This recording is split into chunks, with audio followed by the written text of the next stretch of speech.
And I think that here's the thing. So I have to pay taxes on the money. You're supposed to pay taxes on all of your income. That's just a part of life, no matter where it comes from. Number one, and then it's just a matter of keeping records, and there are ways to offset that. I can't. I'm not. I can't be a tax advisor, but yes, that's just part of life. And don't throw the baby out with the bathwater. I also would also like to say that, you know, okay, even if hypothetically I was taxed at a 50% rate, which I'm not, then but also I don't have to start my car. I don't have to go anywhere. My butt does not have to be in a chair at any particular time. I can stop whenever I want to every day. I don't have to work on a particular day. My time is my own for this. So those are the plus sides. Then I also want to say that as far as PayPal, as far as an email address, so I use a separate email address for all of this work. Otherwise, my regular email address would be inundated because you get lots and lots of, when you sign up all these marketing research companies or whatever, you get lots of emails. Hey, we have a new one about women's shoes, do this survey for that, or, D-Scout, all kinds of stuff comes through. So, but I do not have I just added that email address to my already current PayPal account. I did not make a separate PayPal account. I did not make a separate bank account. There was another question. There was another question about PayPal fees. Okay. So PayPal does not charge you fees to bring in the money. PayPal does not charge you fees to take out the money. When I want to transfer my money to my bank, then I do 1 to 3 business days and it goes into my bank account for free. If I want the money right now, like within minutes, they charge you a 1% or 2% fee. I'm not sure what that is, but I never do that.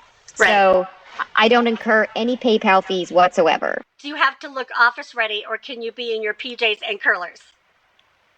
So everything is not on camera. The only time you are on camera is if you have set up a one-on-one interview or a focus group where you're with other people, and that takes place like in a Zoom setting, basically. For user testing, you are mostly recording only your screen. You are not recording your face. Every once in a while with user testing, they do want to record your face, but they tell you that ahead of time that this screener is for a face recording, and you have to click a box that says, I agree to have my face recorded. So you can just choose not to do those. So in fact, I have done user testing butt naked right out of the shower. Okay, see? Yeah. Then PJs, that's a step up, I guess. Okay. Many of these sites want so much of your personal information. I guess I'm skeptical. What are the chances of your info getting out there in the wrong hands? The chances are the same as anywhere.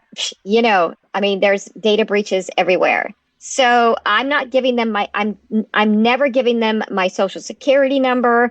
I'm not giving them my driver's license information. When they want my address for something, it's a reputable company. That's a long-standing company. When I'm doing user testing, I'm basically anonymous. The website usertesting.com, for example, they know my real name. They know my occupation. They know my email address. They might know my snail mail address. But they don't know my social security number. I'm not giving out those kind of private details. Okay, this is an important differentiation. So let me just recap if I can. When you go in and apply to do work with these companies, and we talked about D-Scout and TeleZoom and user testing, that's the ones we talked about in the last video, or any of these companies, you do give them your address and your date of birth and your social security number because, like we were just talking about, they may need to send you a 1099, just like any other employer or company that you work for. Like I do that. All of my 1099s that I did last year came from people that had that information. But when TJ is going into the screeners and doing the user testing and the market research, she's not giving that information. And let me explain that. These companies in TeleZoom and user testing and D-Scout, they are doing the testing for other companies. So like she talked about New Balance shoes. New Balance might be hiring D-Scout to find people to do the user testing, but New Balance doesn't have your information, right? Correct. Just the platform. And Correct. again, in the book, we vet things, and there's an entire chapter on how not to get scammed with resources, but we all have to be careful. I mean, it's a legitimate question, but if people are asking for that information outside of those platforms, or they want you to pay for a job, that is a scam. Don't do that. Never. Never, never, never pay. Yeah, you're supposed to get paid. That's right. the point, right? Okay, ready for the next one? Yes. Okay. I've done some surveys, but find many of them ask about my job. Well, I don't work anymore, but I used to and can provide insight. How do I respond?